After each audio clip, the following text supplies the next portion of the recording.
এখন zero out হবে কেন? এটা স্বাভাবিক একটা প্রশ্ন আসতেই পারে। একটা স্কোপ নেওয়ার পর যদি ওটাকে জিরো করা হয় তাহলে জিরো আউটের তো প্রশ্নই আসে না।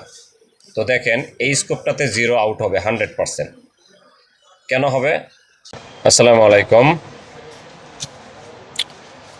ডিভাইন শুটিং বিডি এই চ্যানেলে আপনাদের সবাইকে স্বাগতম জানাই। তো আসলে রমজান মাস ভিডিও করার সুযোগ হয় না, আর আপনারা সবাই জানেন মোটামুটি সবাই ব্যস্ত থাকে। তো তারপরও চেষ্টা করি মাঝে মাঝে হয় দু একটা ভিডিও দেওয়ার জন্য, শর্ট ভিডিও। তো আজকের যে ভিডিওটা, ভিডিও টাইটেল এবং থাম্বনেল দেখে বুঝে গেছেন কি টপিকের উপর ভিডিও। চেষ্টা করব আপনাদেরকে 100% এবং সঠিক তথ্য দেওয়ার জন্য, অন্তত আপনাদের টাকাটা যেন বিফলে না যায়। তো যাই হোক, আমি সবার প্রতি ভালোবাসা এবং শ্রদ্ধা রেখে ভিডিওটা শুরু করতেছি। তো এইখানে অনেক ভাইয়ের অনেক ভিডিওতে, অনেক চ্যানেলের অনেক ভিডিওতে, যেমন আমার চ্যানেলে হয়তো 3 থেকে 4টা কমেন্ট পড়ছে, অর্থাৎ বিগত 1 থেকে 1.5 বছরে। তো ভালো স্কোপের কথা বলছে অনেকে, আবার কম দামের ভিতরে অনেকে একটা স্কোপ নিতে চায়, সেটা হচ্ছে ব্রুসনেল। স্ক্রিনে আপনারা এখন যেই স্কোপটি দেখতেছেন এটা হচ্ছে ব্রুসনেল কোম্পানির স্কোপ। তো আজকের ভিডিওটা হচ্ছে মূলত এই স্কোপটা নিয়েই কিছু কথা বলবো। আপনারা নেবেন কি নেবেন না সেটা হচ্ছে আপনাদের ব্যক্তিগত ব্যাপার, এটা মূলত কোনো রিভিউ ভিডিও না। তো দেখেন, এখানে আপনারা পিসিপি এয়ারগান ব্যবহার করেন অথবা স্প্রিঙ্গার অথবা নাইট্রো পিস্টল, যে কোনো ধরনের এয়ারগান ব্যবহার করেন না কেন, যদি আপনারা প্রয়োজন মনে করেন যে না একটা স্কোপের প্রয়োজন আছে বা স্কোপ নিতে চাচ্ছেন ভালো মানের, আবার এটাও চাচ্ছেন প্রাইসটা কম হতে হবে, ভাই কম প্রাইসে ভাই কখনো ভালো জিনিস পাওয়া যায় না। ভাই আপনি যতই চেষ্টা করেন না কেন, কম প্রাইসে ভাই কখনোই ভালো জিনিস আপনি পাবেন না।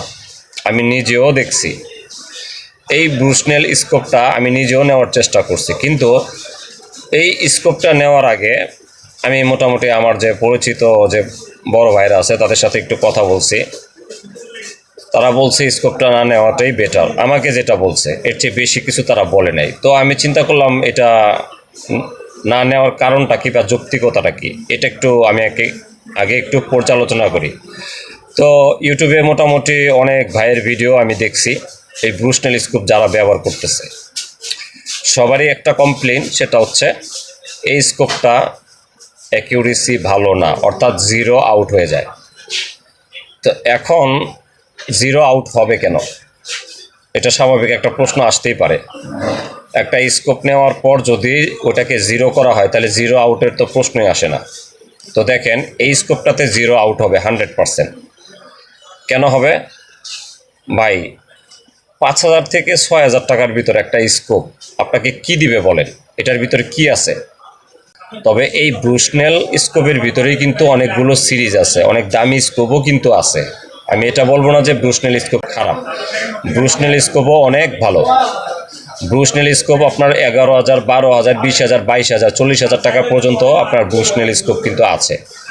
কিন্তু ওই জায়গায় আপনি সিলেক্ট করলেন হচ্ছে 4,500, 5,000 বা 6,000 টাকার একটা ব্রুসনেল স্কোপ।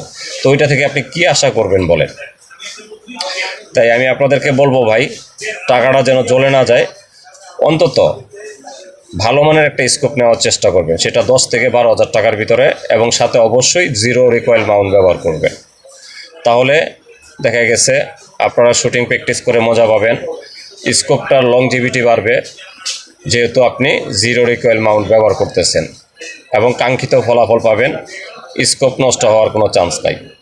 আর যদি আমার ভিডিও দেখার পর যদি মনে হয় যে না আমার কথাগুলো অযৌক্তিক, তাহলে সেটা আপনাদের একান্ত ব্যক্তিগত ব্যাপার, আপনারা চাইলে নিতেও পারেন, নাও নিতে পারেন। তবে আমার ব্যক্তিগত পরামর্শ থাকবে 2, 4, 5,000 টাকা বাড়িয়ে যদি ব্রুসনেল নিতে হয়, তাহলে ব্রুসনেলের ভিতরেই আপনার অনেকগুলো সিরিজ আছে, ভালো স্কোপ আছে, 12,000 বা 13,000, 14,000 টাকার ভিতর। আপনারা চাইলে ওই স্কোপগুলো নেন, ব্রুসনেল স্কোপ খারাপ না, ভালো স্কোপ, কিন্তু যে স্কোপের কথা আপনারা বলতেছেন এই স্কোপটা একেবারেই বাজে, নিম্নমানের স্কোপ।